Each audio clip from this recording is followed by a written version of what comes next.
Oh my gosh.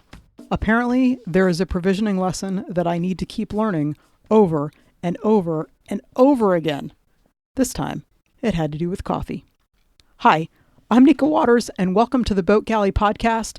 Today, I'm sharing the provisioning lesson that I have to keep learning over and over again, and that is that big sizes are not always better.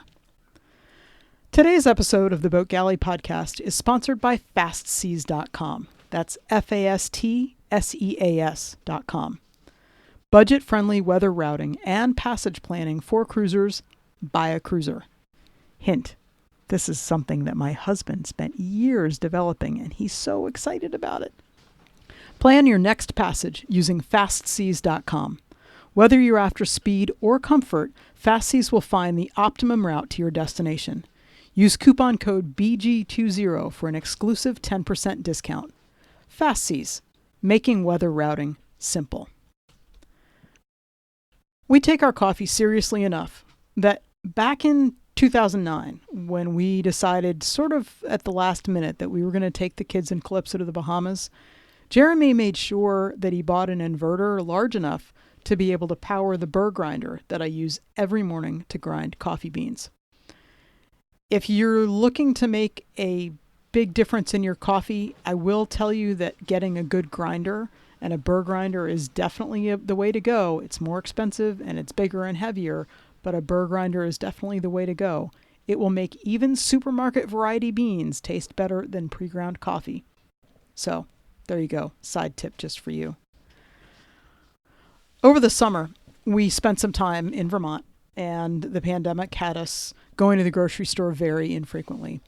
And I decided that it was time to figure out the kinds of coffee that I could find for maybe less expensively than I'd been buying in Charlottesville, where I had my favorite little coffee roastery and I would go to and talk to the guy there and get coffee from him. But I needed to be able to fit coffee a little bit more on a budget. And we realized during our lots of testing that our favorite kind of off-the-shelf supermarket variety whole bean that we could find in most grocery stores, including the one here in Deltaville, is 8 o'clock brand coffee. You can find whole bean. And if you're looking in a grocery store, it's actually hard to find the whole bean variety in the bags that you can buy. Still, one of the places that we shopped this summer in Vermont was at the Price Chopper in Newport. And we found this Maine roasted coffee that tasted pretty darn good. And we can buy it by mail.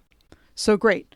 We ordered 5 different varieties of the 12-ounce packages, trying to see which one we liked enough to buy in bulk. Bulk is cheaper, meaning either 2 or 5 pound bags. And bulk is cheaper by about 10 cents an ounce. I'm going to tell you, price is not the only thing to consider.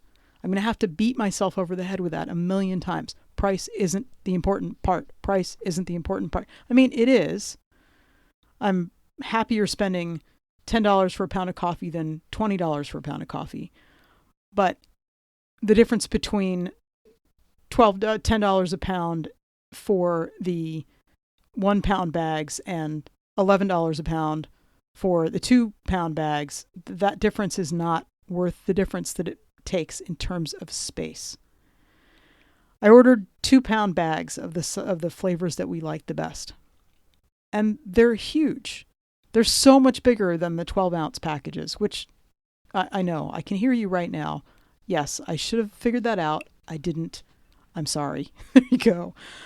But the thing with coffee is that when it comes in its 12-ounce bags, it's already nice and sealed.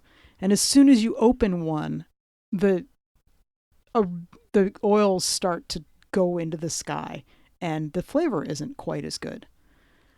So if I open a 2 pound bag and I have to put half of it into a Ziploc bag while the other's in my vacuum coffee container, that's not great.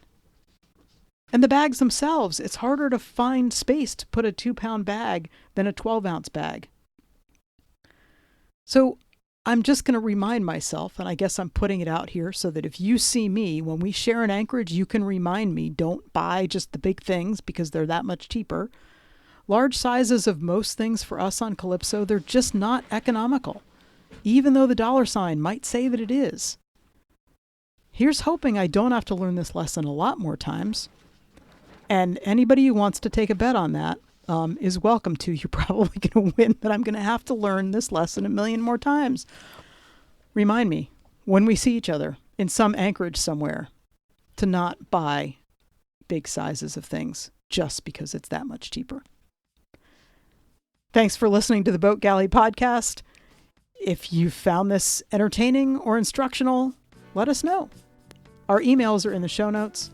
And don't forget to subscribe in your favorite podcast app. We've got an episode that comes out every week, one every Monday and one every Thursday. Have the most spectacular week.